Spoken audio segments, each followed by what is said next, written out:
Smooth 98.1 here. We are gone past 6:30 for Wednesday morning. This is Business Express on Smooth Breakfast. Rotus is in for the next few minutes, and we're going to be discussing so much. Blue chip companies being reluctant to do some things and other things happening as well.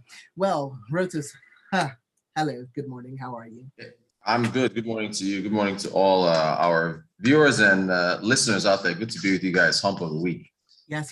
Join the conversation. Share your observations, your comments, your questions up on youtube.com/smooth981FM Lagos in the in the comments on the live stream, and tweet at us. We are at smooth981FM. You can tag us and tag Rotus. He's at Rotanquote up on Twitter, and also send WhatsApp messages in 20809 4440981. So the first thing we're gonna start off with, Rotus, is the economic effects and the business effects and effects on businesses of the suspension of this Lagos-Kano-Ajaokuta route. What's going on there? Especially so multiple insecurity again. Multiple sources in the Ministry of Transportation and the NRC. That's the Nigerian Railway Corporation. Confided to a Punch correspondent. It's actually the Punch that's carrying this report that the train service is not resumed until they are a little more certain about the security along the Lagos-Kano and I think Ajaokuta routes. So it remains to be seen if NRC will confirm this, but this is coming from the Punch. Now, it makes sense because of everything that's been going on. I think there was a video that was released, a week or two ago about people that have been kidnapped, being flogged, and all these other things that have been going on. Terrible. Yeah. So the NRC relies on revenue from ticket sales, right, for people who ride those trains. There's also been questions as to whether or not those ticket prices are subsidized and whether they reflect the true nature of the true value of prices of tickets, which should be moving up and down as things get more. So I believe those trains run on diesel. And so with diesel costs being where they are, you would expect that ticket prices would also rise as well. But anyway, that's a story for another day. The issue is that it's how profitable the NRC is. And so if your profits are being impacted by diesel, one challenge, and then you've got a second challenge of insecurity disrupting your routes and you not being able to move up and down. So wherever you turn right now in the transportation sector in Nigeria, you are being faced with one challenge or another. The aviation sector, the planes are running at 38, like less than 40% of their full capacity. You've got jet fuel costs that are impacting the planes. The schedules are unreliable. I personally do not fly on anything less than the first flight that's leaving. So that's either 6 a.m. or 7 a.m. I think, 7 a.m. flights. I don't even do. You never know what you're gonna get. Yeah, if I can, and the thing is, the 7 a.m. flight is the most packed because it's the earliest flight, it's the first flight, and the airlines are guaranteed to have, depending on the going to Abuja or from Lagos to Abuja or Port Harcourt or one of those popular routes. So the first flights will be packed. Outside of that, if you are anything after 7, unless it's maybe, let me not mention any airlines, I don't want to promote anybody, but there's 1 or 2 airlines that is kind of reliable. But right now, almost all of them are being impacted because there are less planes. So that's airfare, or rather that's aviation. For transport, if you're on the ground, you can go by road, right? But the issue is the conditions of the roads.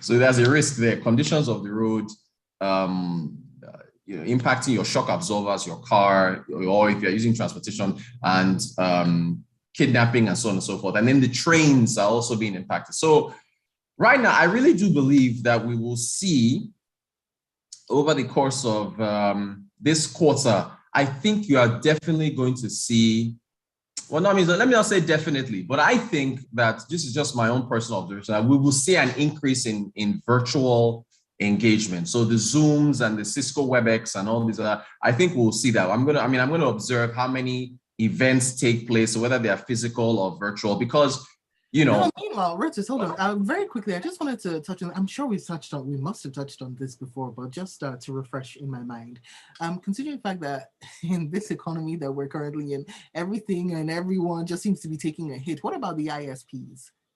They should be doing quite well, right? They're doing well, although I shouldn't, this Not is part bumper profits. Exactly. So we can jump into this right now. I tried to get the CFO and CEO, Chief Financial Officer, the CFO of some companies that have reported. Now, this is blue chip companies, the top of the line Nigerian companies, to come on air and just talk to us about their results. Hey, how did you do? How were your profits? How did you manage to get those profits? What has the business environment been like? And Sope, they refused. I come to 3 companies. I won't mention who they are, but 3 companies. You know what they told me? They said, this is verbatim, Rotus, there is poverty in the land. Things are really bad. We cannot come on air to start talking about the billions of naira that we made. I said, what about your shareholders? You have shareholders. You're a publicly traded company. Shareholders want to know how well you've been doing, what's your expansion plan. They said, look, our shareholders can read our CEO comments on the Nigerian Stock Exchange, because they released their earnings to the public, their audited earnings, and they refused. Well, Rotus, you see what Professor Issa Pantami was talking about, right? He was talking about in this telecommunication sector, there's been so much burden put on them in the way of taxes. Nobody wants to be seen to be doing good right now, even if it's not for the people. And what about the government? Because when they're like, oh, this is a ripe egg, let's start cracking away at it. Might that also be a factor? Yeah, he was referring to there's a 5% levy that they want to put on telcos. This is in addition to value-added tax. And that 5% levy, Nigeria's government is looking for money everywhere it can go. And so that's why that comment from Issa Pantami, Minister of Digital Economy and so on telecommunications and digital economy. He was saying, look, this thing probably isn't very wise right now. But he said we reject it. Yeah. I feel like it goes back to the fact that if we're looking at a sector that's making money and making profits, which even though we've heard from them that they're not doing as well, people are like, we're seeing the numbers, that might also be a factor in where the taxes get placed. Yeah, indeed. And if you are right now, if my hunch is correct and we see more virtual engagements and we see people choosing to stay in their offices and attend global events virtually or within Nigeria, then as you've pointed out, the ISPs will do well and they will continue to make more money over this period of time. And so if you're looking to again talk to a financial advisor before you buy any stocks, but I would definitely put my eye on the telcos, at least the publicly traded telcos, because I expect them. If people are pulling back and decide to stay home and just use their phones more, use virtual meetings, and I expect them to do well. So you guys should put your eyes on those. I own both telco companies, both of them that are on the Nigerian Stock Exchange. One of them, I think one of my returns is about 40%. I've done about a 40% return on one of them. So it's, again, there's only 2 of them. So you can just, the only 2 is the yellow and the red company. So there's only 2 that are on the stock exchange. So I would definitely, if I were you guys, just check out the stocks of the telcos. Because look, Sope, as you've already mentioned, the telcos, medical services depend on the telcos because they want to go into telemedicine. So there are medical firms that want to do what we're doing now. So like if you were a doctor, I'd be talking to you. So everything is leveraging on telecommunications to connect to the financial inclusion, rural areas, broadband, everything. So the telcos they're challenging the banks. The central bank has given them payment service bank licenses. They can't, handle deposits or foreign exchange, and they can't give loans. But the telcos are there for the future. Wow. Okay, now we've got a long read alert from El Como, so relax in your chair because this is going to be a long read. Alcoma says, I often wonder why airlines, passenger, and cargo owners do not own rail companies, shipping lines, bus companies, logistics and delivery companies, and vice versa, considering they are all in the business of ferrying passengers and goods from point A to point B. I wonder if they miss out on how fragmented the industry currently is. I'm aware that a logistics company has planes for cargo. Why have they never considered doing passenger airlines or other transportation types? He goes on to say that GIG started as a passenger bus service and have now spun off their logistics branch, and that's a highly successful logistics and local dispatch service. This question has become more pronounced as several Nigerian domestic airlines are suddenly exposed to low passenger numbers and are on the verge of closing up shop. In the UK, you have Virgin Coach, Virgin Airlines, and Virgin Rail. Now, imagine if an Airpiece consolidated APC Transport PLC and Tranex PLC as a group of companies. In the energy space, it is what Sahara has done by owning upstream operations, downstream retail operations for diesel distribution, owning a power generation company, and electricity distribution company. Oh, welcome. A long read, but really interesting. So that's excellent point. He makes a very, very good point. The thing is, I think they're afraid of the risk. But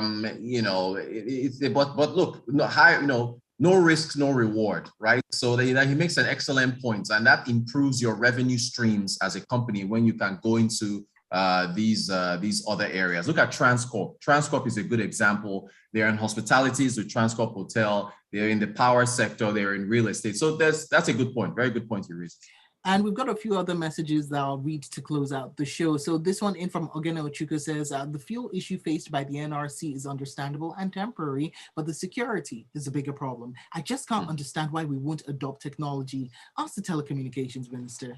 And YK says, I thought I was the only one, Omar Sheriff says, I thought I was the only one that complained about the, wait, hold on. No, this is a wrong one. And we've got this one, Gilbert Musa from Festac, saying on the suspension of train services by the NRC, we need to be forward thinking as a country. Since 1898, when the train service commenced from Ebute Metta and Lagos to different states in Nigeria, we ought to have incorporated state-of-the-art security infrastructure long ago, amongst other measures. And that's it. Well said. Well said. All right. Agreed. Well, there you have it. I see your messages have been coming in. Keep them coming, but this time on Twitter, tag us. We are at Smooth981 FM, and Rotus is at Rotancode.